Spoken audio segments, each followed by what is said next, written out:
Look at the height. I just said it. Cheick Kongo, 6'4", used to being a taller fighter, not tonight. You ready? Get it on. Round number 1. Tonight's fight clock is brought to you by Miller Lite, the original Pilsner. Cheers, it's Miller time. Right hand from Kongo. He's wearing the right gloves, blue gloves for Volkov. Volkov cannot go straight back under attack. Has to angle. Nice knee. That last knee pushed Kongo back to the outside. Show sportsmanship, touch of hands, we fight on.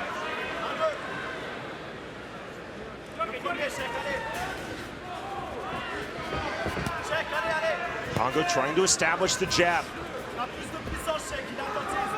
Hands very high and extended for Alexander Volkov. Both guys respect the knockout power of their opponent. You see already, though, what Cheick Kongo is thinking. He's thinking takedown. Looks like he's mixing up just enough to set up the takedown.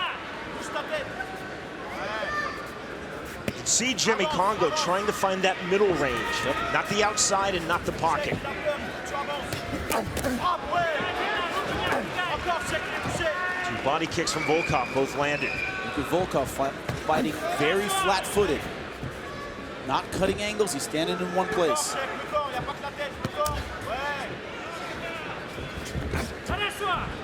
Volkov not pulling the trigger on that kick. Volkov slowly cutting the cage on Kongo. Good sequence there, finishes with the low kick. That's what Volkov is so good at, mixing up his kicks and his punches. Throws them in combination very well. Not a lot of guys do that. Bounce in the step of Kongo. That kick partially checked.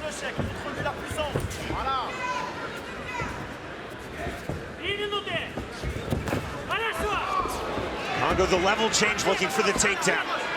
Reaching for that takedown, single leg, head on the inside. See what Kongo's learned since his last fight. Let's see what Volkov has learned since his last fight. Both guys were out-wrestled. Kongo looking for the scoop. This is well defended by Alexander Volkov. Tenacity from Kongo, still working for the takedown, and he hits it.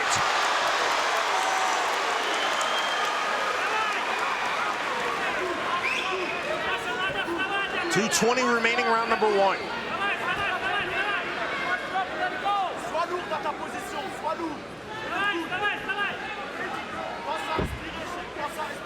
Bellator's welterweight world champion Douglas Lima weighing in via Twitter using the hashtag Bellator139. July 17th, we will see Lima look to successfully defend the belt versus Andrei Koreshkov live on Spike. This is where Tony Johnson beat Alexander Volkov in his last fight. On top, ground and pound. Kongo sucking in the ankle, now trying to suck in the leg of Volkov. Hasn't done a lot of damage so far. Has Cheick Kongo.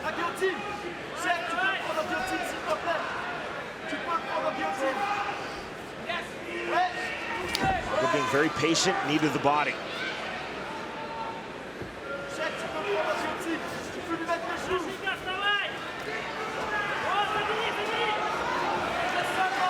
Volkov holding guillotine position, but allowing himself to stand. But you need hips to pull off the guillotine. No real commitment to the guillotine, Jimmy, just a stabilizer. To his feet and taken right back down by Cheick Kongo.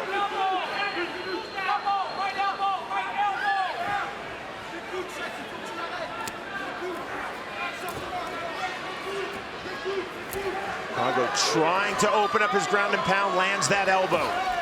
Got a cut due to an elbow.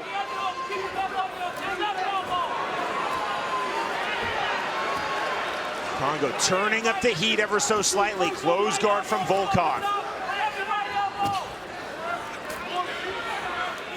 Volkov cut.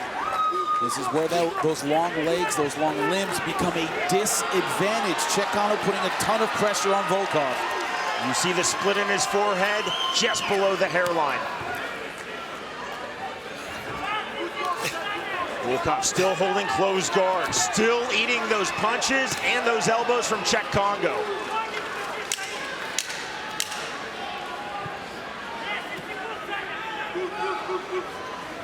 Final seconds, round number 1. Cheick Kongo holding top position, continuing to land to the bell.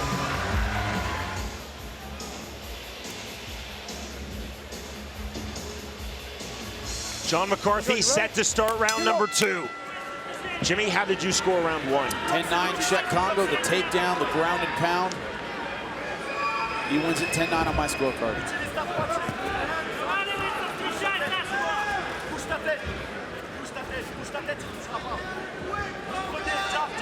A lot of feinting from Kongo. The question is, will this change Volkov's strategy? Knowing Cheick Kongo's not going to stand and trade with him. He's going to look for the takedown, just like this.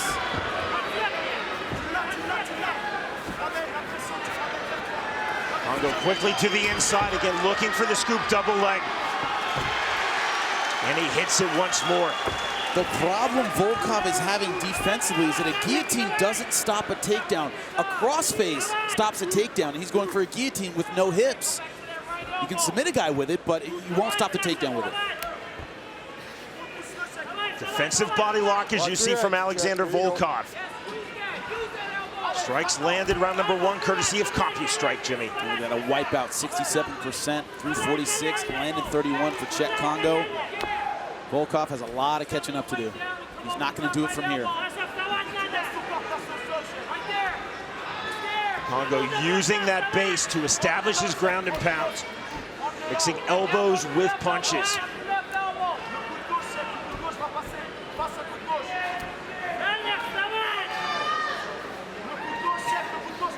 Jimmy, what we're not seeing is the explosion from Volkov.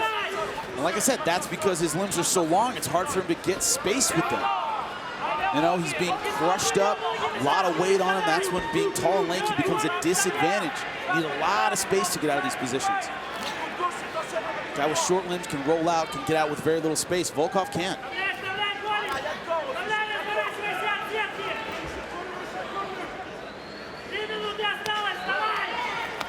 Goes right on the hip. Volkov looking for wrist control, but he is eating those shots now to the rib cage. He's in Kimura position. You're never going to get that with that hip positioning.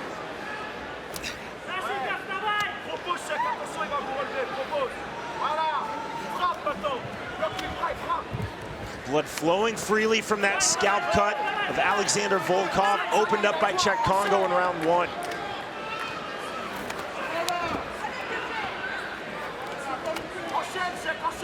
Kongo out of the loose open half guard of Volkov, continuing to land his punches and his elbows.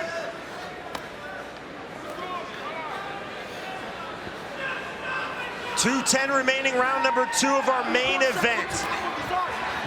Two ferocious striking heavyweights, Alexander Volkov versus Cheick Kongo. Volkov wanted it on the feet. Kongo talking about feet and on the ground, and he's taking control of this fight, Jimmy, on the ground. Great top control, great ground and pound. Volkov so far, no answer at all. Glad you were with us for Bellator MMA as part of Spike's Friday Night Lights Out. Chest hug position is just a stall. It won't get him out of here.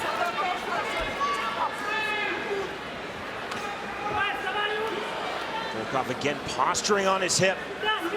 Continuing to fish for wrist control and not finding it. More from Volkov. Saw Volkov there, tried to explode to his feet. Kongo matches that.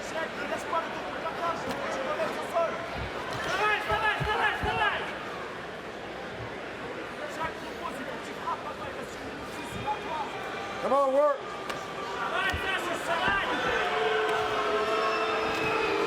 More elbows to the body, thrown and delivered by Cheick Kongo. He's going for the Kimura. He has to create space with his hips. Now he's in a better position to finish. Very hard to finish from half guard. Volkov has been patiently looking for that wrist control into the Kimura position. Now he's away from the fence. He can turn this into a sweep from here. Tried for the Kimura sweep and he lost it. Couldn't get it. Kongo again going to work out of the open half guard of Volkov. Big elbow strike. Come on, work. Do something, Cheick. John McCarthy just said you've got to work, do something, Cheick. Kongo most definitely trying to hold this position to the bell. Feeling very good about things. Kongo taking this fight to Volkov and taking it to the ground. Here we go, you ready? You ready? Get it up, come on. Jimmy, your scorecard. Another round for Cheick Kongo, 10-9. For the same reason, top control, ground and pound.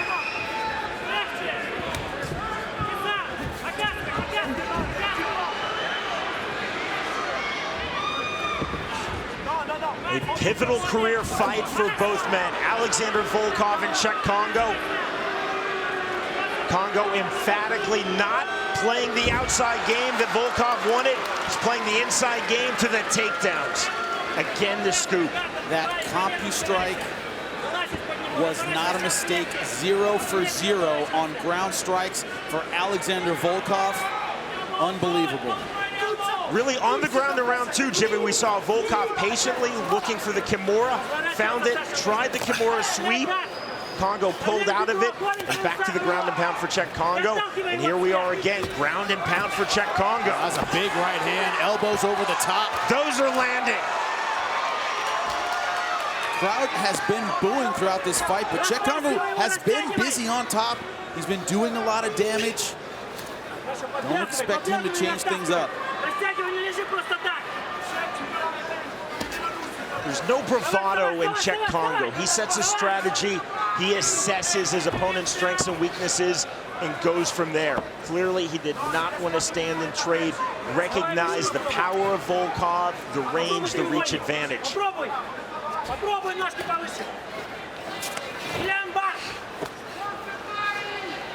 You're seeing virtually no answers on the ground from Alexander Volkov, continually stuck on his hip and on his back. And Cheick Kongo not really trying to pass, not really trying to improve the position. He's content to lay there and throw. And call for action from John McCarthy.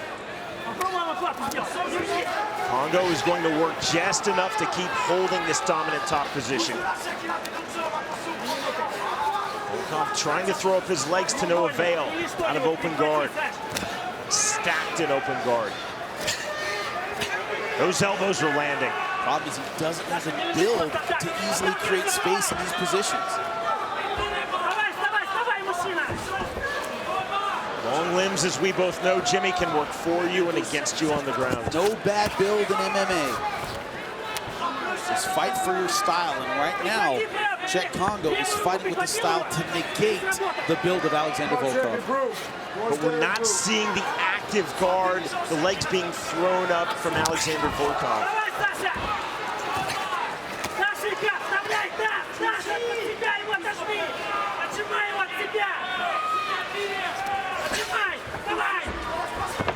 Volkov trying to create space.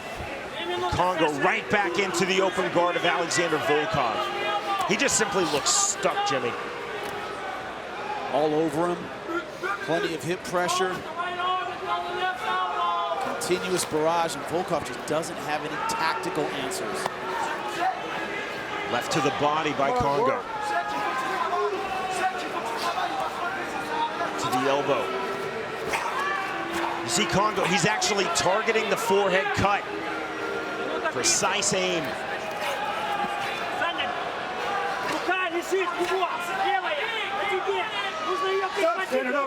There's the stand-up order by McCarthy. First one of the fight. And right back inside goes Cheick Kongo. And right back to the guillotine goes Volkov. There's now the he's got full guard, though. Closed guard on the guillotine for Volkov. First time he's been in the position to finish it, and he doesn't get it. Kongo pops his head free. Volkov looking for the come from behind win, but he did not find it there clearly. If he didn't get it early in round 1, probably not going to get it late in round 3. Both these guys sweaty, tired, slippery. It's much easier to get out of submissions like that. Kongo didn't even seem troubled by that guillotine attempt, even when Volkov closed guard. Volkov has consistently chosen that guillotine over takedown defense. No crossface. This fight has been about the takedowns and the positional control of Cheick Kongo. 15 seconds remaining in the third and final round of our main event.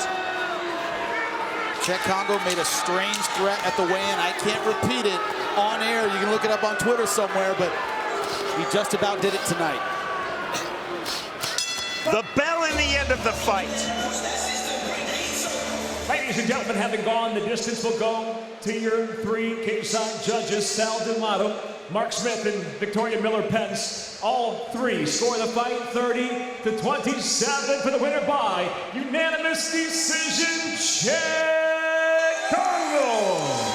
A big ovation for Cheick Kongo. I don't think there are such things as easy wins in high-level MMA, Jimmy, but Cheick Kongo made that look pretty easy. He made it look easy because that's what he trained for. That's the key.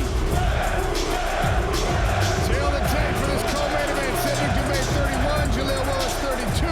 Willis is the taller fighter at 5 feet 11 inches. He has a longer reach, very slightly on the arms, both men with a 41-inch measurement on the legs.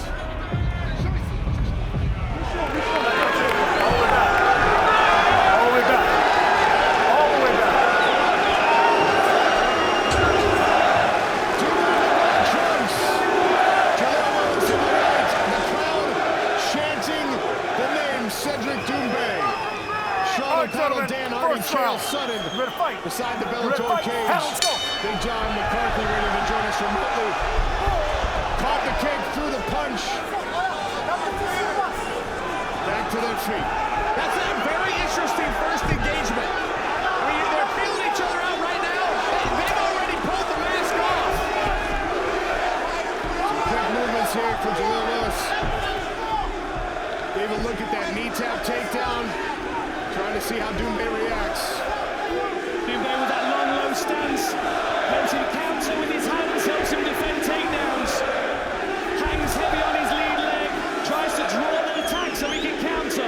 It's a very courageous way of fighting, but it's worked so well for him so far. He caught him with that cross. Willis now wrestling.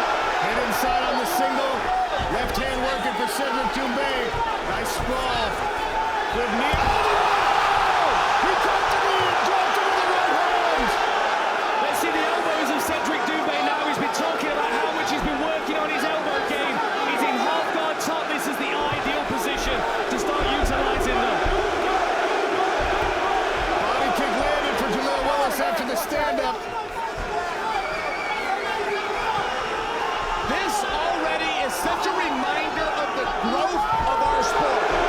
Jaleel trading shots, Cedric out there sprawling and pushing the head down. Not what you would expect all around mixed martial arts. Really good close pressure from Doumbé so far. He's really trying to get into that uncomfortable space for Willis where he feels like he has to do something. Heavy pressure on the lead foot from Doumbé. Stalking his opponent, trying to draw that jab so he can counter with the overhand right.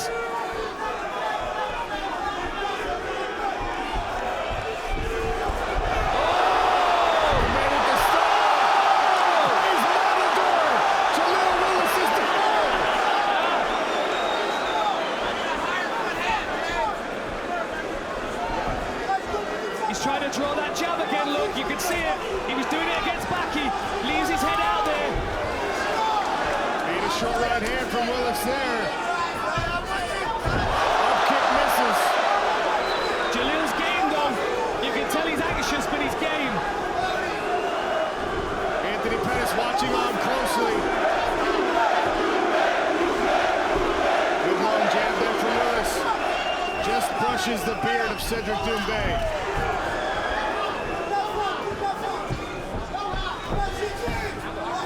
I appreciate this willingness for Willis to stand and counter when Doumbé throws. Nice front kick up the center line. Doumbé tries to catch it. Looks for the counter right. Shows the uppercut. Tries to discourage the takedown attempt. He's also throwing his jab from the low stance at the chest of Willis to intercept any of that forward movement. Smart. I noticed that strategically. The crowd loves it. Doumbé working with the right hand.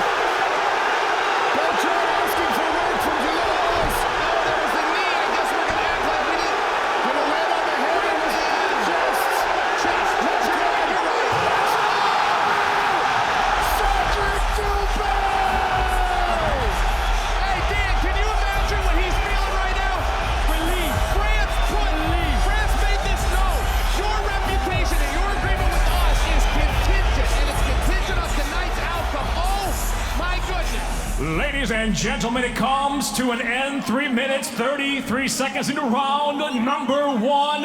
He is the winner by TKO, and he is the best, Cedric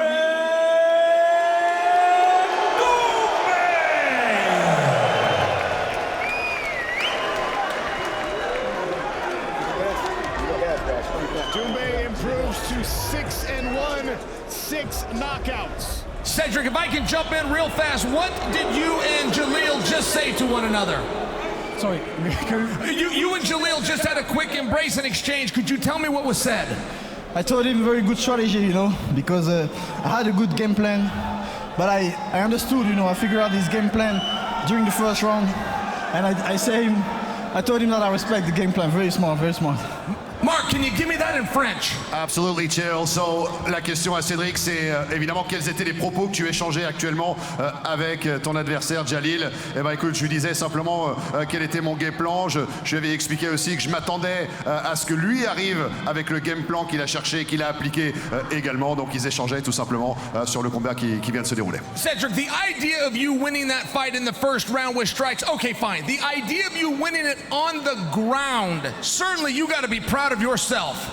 Come on, man, I'm a grappler, you know. I'm the best grappler in the friend. You are now. No, because, you know, I've been training long. I want to make a big shout out to my 2 coaches. The first one, Mehdi Othman, big shout out to him because he teach me everything in grappling, so thanks. And the new coach, Nabil, from CDK, CDK 9-3, Nabil, force à toi, merci pour ce que tu m'as appris pour ce training camp. Grosse force à Mehdi Othman, KFBC Cliché, c'est mon formateur au grappling et on voit que le travail paye. All right, Mark, I'm going to put you to work right now, and I'm going to invite my old friend Anthony Pettis to come over here and join us, and we're going to do this very respectfully, please, gentlemen. We knew that this was coming. Thank you very much. Anthony Pettis, you just got a good look at Cedric firsthand. What did you see? I loved it, bro. I want to fight him here in Paris. Pete, let's set it up here. I want him here. Anthony qui dit, moi je l'adore, mais je l'adorerais encore plus si je peux le combattre ici, à Paris. Cedric, I know that challenge is nothing new to you, but just to make it official, do you accept? Come on, fighting me in another country, that's a murder, that's insane. But fighting me in Paris, bitches! Bitches! Bitches!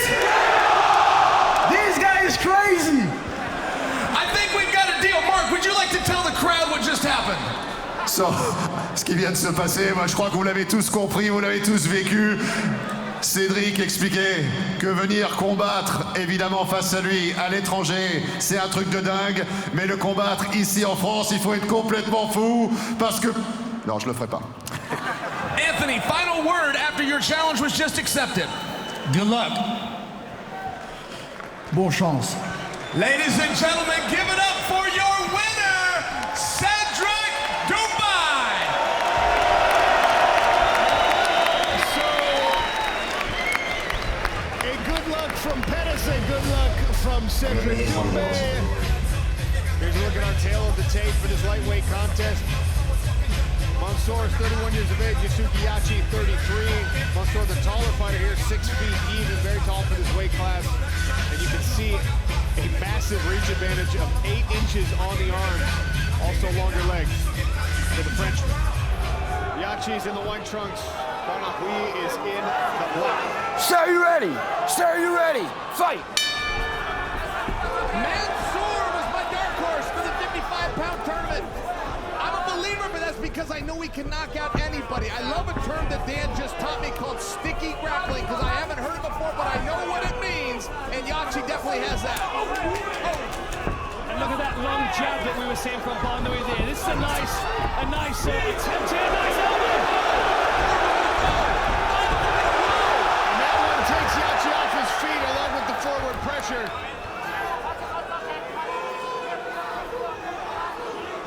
They were nice short-range elbows. Oh, this is where Yachi's got to be aggressive with his grappling. He doesn't want to get stuck in this bottom position and take more of these elbows when his head is trapped against the canvas or the fence. Mansour building the frame with the left hand and using that exact arm to throw the elbows.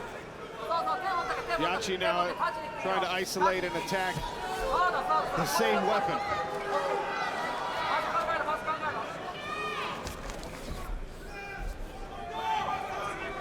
Nice control here from half guard. You can see the long levers, the long arms of Barnaoui going around the back. Yachi's trying to scramble up. It's going to be difficult to do with that leg bound. You can see he's got his right leg tangled up between the legs of Barnaoui. He needs to get that knee free. Dan, did you ever do that in your career, these leg entanglements? Because I didn't even learn them until 2 years after I was retired. It was just not a thing, was it? You stay in the guard and you cramp their head up against the fence and you ground and pound. Matt Hughes style. Absolutely. Chael Sonnen style.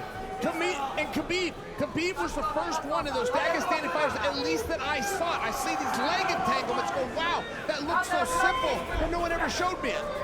Right. Same with the calf kick, Yeah. Chael. How many calf kicks did you eat in your career, Chael?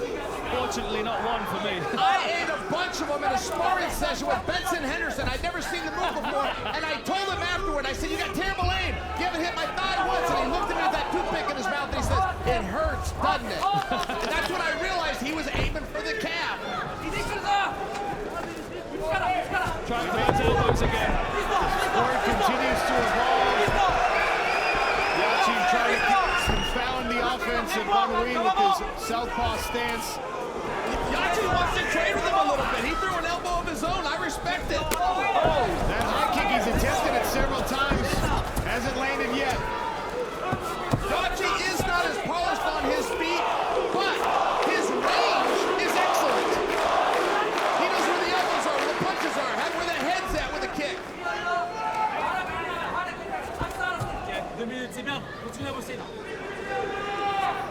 Mansour elevating, scooping, and slamming Masuka Yachi in front of our broadcast position. Would have predicted we'd see that, huh, guys? Mansour the one taking it to the ground.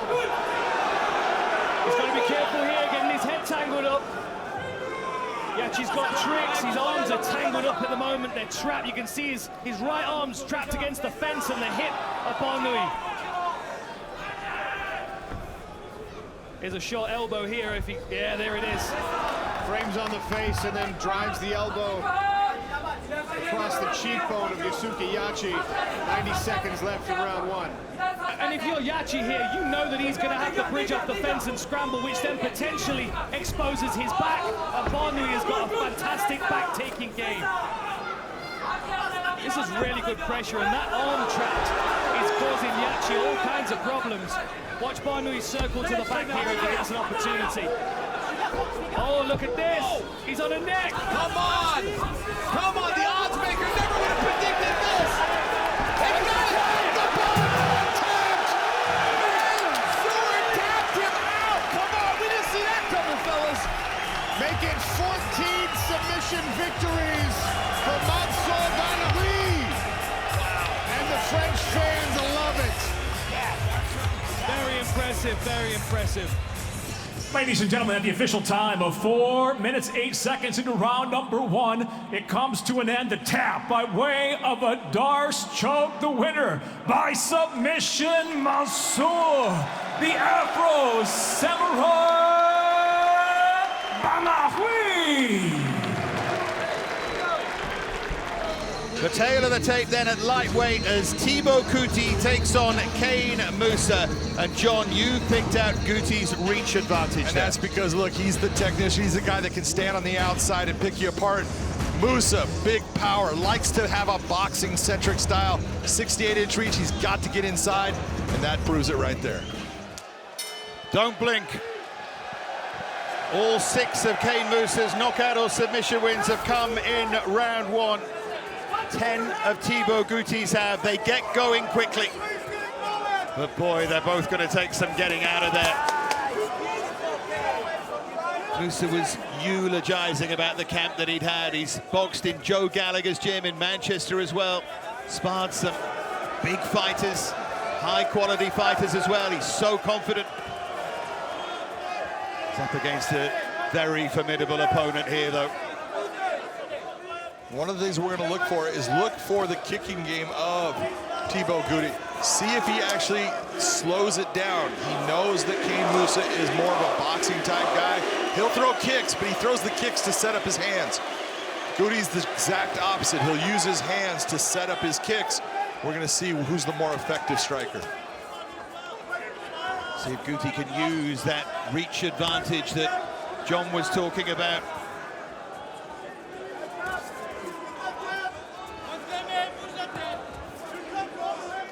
Mousah feels so fit.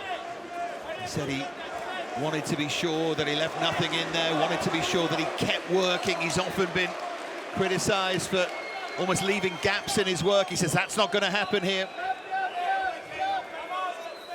Cain has the same problem that a lot of fighters have in that they worry about getting tired. And so they'll hold back at times instead of putting it all out there because they're afraid of if they put it all out, then they could get tired and then it's going to be a bad fight. He has the conditioning. He's been doing things right for a long time. He did a very nice job of just faking the shot there, looking towards the leg to make Thibaut Gouti. Oh, great shot though from Gouti. Walked onto one there, but back to his feet, Cain Mousah. And listen to this crowd get behind Thibaut Gouti. Mousah's talking to him now. Well, that was good of Mousah to be able to take some of that time to let the effects of that shot wear off.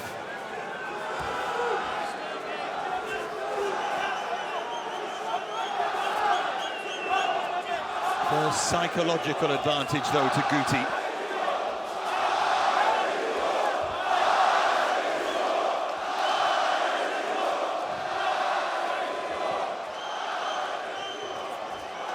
A big uppercut that missed there, and Mousah landed for just about the first time.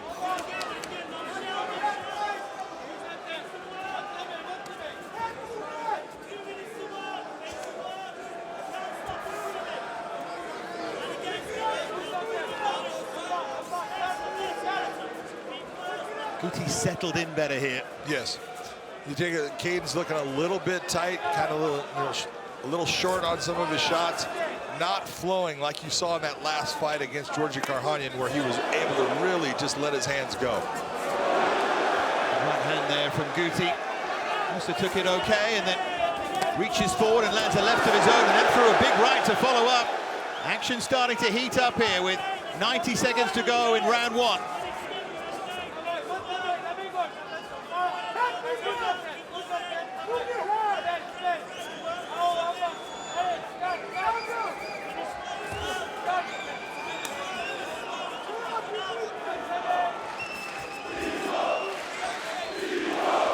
To the crowd, Thibaut.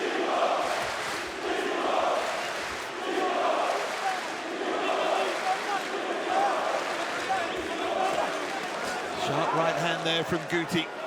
There is still just a sense of them feeling each other out a bit here. Might get more explosive as we move on from now.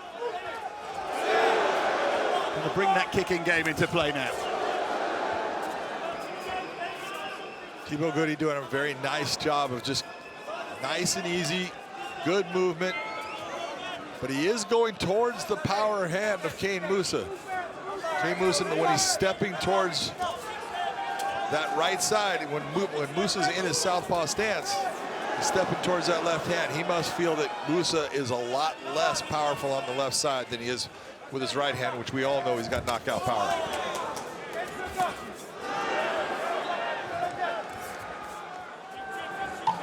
10 seconds remain. Every shot that Gouti lands is being cheered here. Mousah trying to get in on the inside there. Dirty boxing from him, Gouti. Nice and relaxed, though. So round number 2 here. This crowd of 12,500 really warming up now. They're loving every single second. Boy, is MMA in France buzzing. One of their finest here, Thibaut Gouti up against Cain Mousah. You saw Mousah just faking that shot like he was thinking about changing levels and going for it. That's all he's got to do. He doesn't even have to go for it. At least it makes Thibaut Gouti have to think about dealing with the takedown, have to consider it.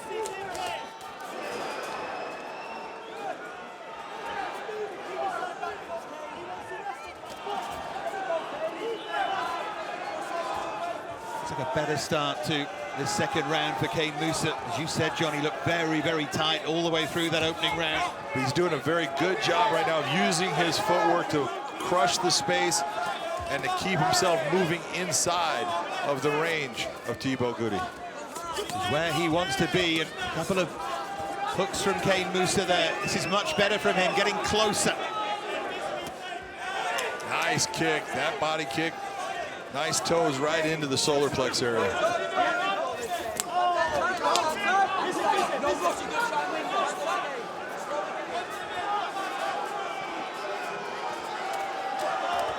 Mousah closing the space, and wondered if Gouti was looking to counter there.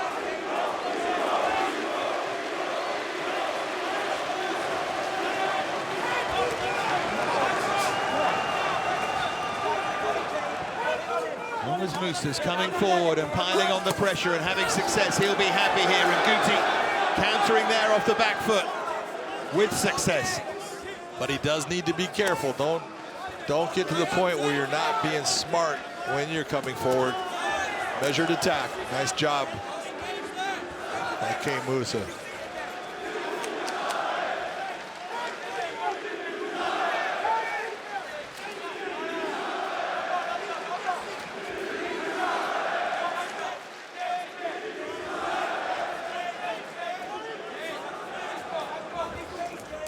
Pressure's having effect here from Mousah. Exchange good shots there.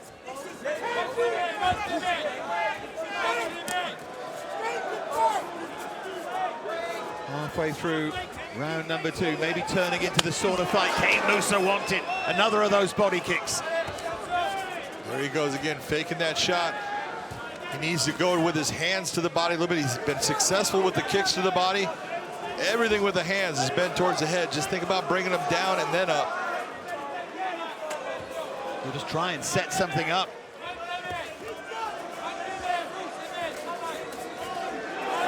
Now Gouti on the front foot. John Fitch is watching. That's who's watching. Him plus 12,500 people here, plus a whole lot more.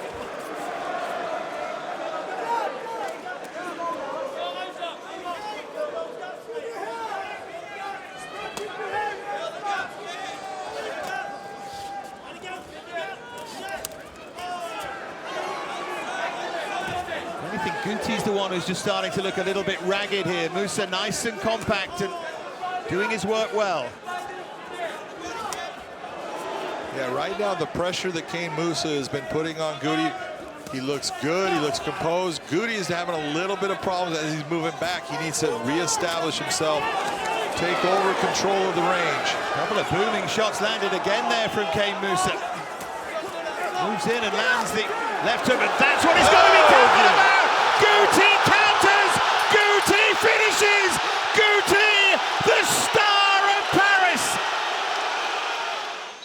Ladies and gentlemen, inside the Bellator cage, it comes to an end. 3 minutes, 58 seconds into round number 2. The winner by knockout, GT Gouti. And look at the height, almost the same as the record I'm looking at. Klinger, 7 wins, he's 7-2. All of them finishes, 4 knockouts, 3 submissions. On a night we talk about road games, on a night we talk about fighters from other countries coming to England to fight the hometown favorites. Francis Carmont made a simple point to us. MMA is still illegal in France. Every fight in his life has been a road game. Used to walking into hostile territory. Last time he fought in London, 2005, 11 years ago, just his second year. Now at age 34.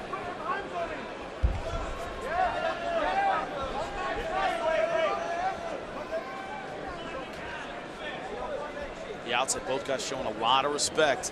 Carmont trying to stay behind that jab.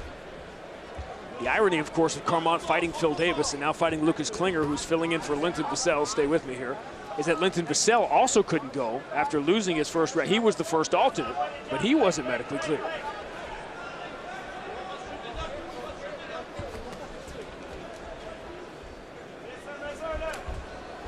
Nice timing on that double leg. Yep.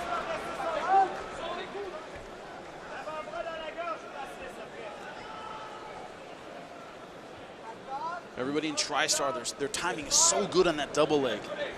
GSP, Rory McDonald, guys without wrestling backgrounds really, didn't grow up doing it.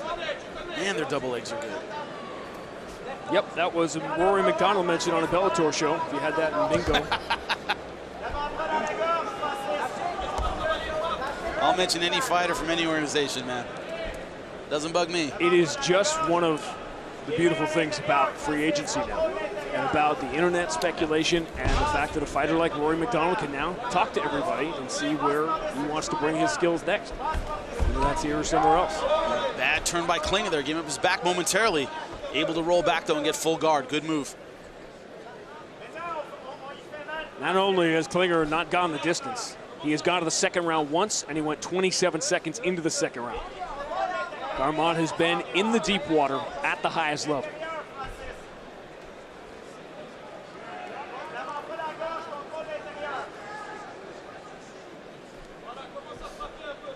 Finally took care of a neck injury. There's a similarity, there's a parallel with Douglas Lima, and then he had a long-time nagging injury. He tried to fight his way through it, and eventually the losses start piling up that weren't there before. The injury doesn't get any better, and eventually you've got to shut it down and get it taken care of. He was talking about sparring, and he would get hit, and he would suddenly get dizzy. Parts of his body would go numb.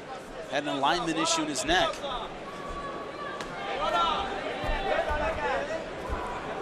His English isn't great. He described it. He goes, yeah, neck, and then made this breaking motion with his hands. We're like, hey, we get it. Something's wrong with your neck. And he played that. He played that English isn't great card when I asked him directly about Rory McDonald, because why wouldn't I? I just got a little smile back. Come on, good position for a Darce choke right here. He can force that right arm further, and Klinger won't let it happen. And trying to butterfly his way out, but not in a great spot to do that.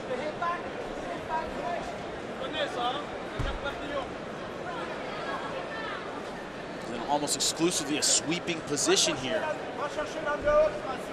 Using that butterfly guard position, body lock under the armpits, but can't get it. Come on, hard guy to sweep. What are the emotions going through the mind of Linton DeSille right now? Watching the man fight. There it is, Darce choke. Trying to bring his hips down and turn.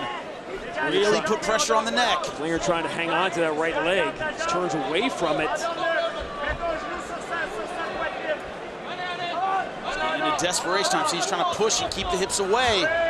Carmont is committed. That's it. Steps over and got him.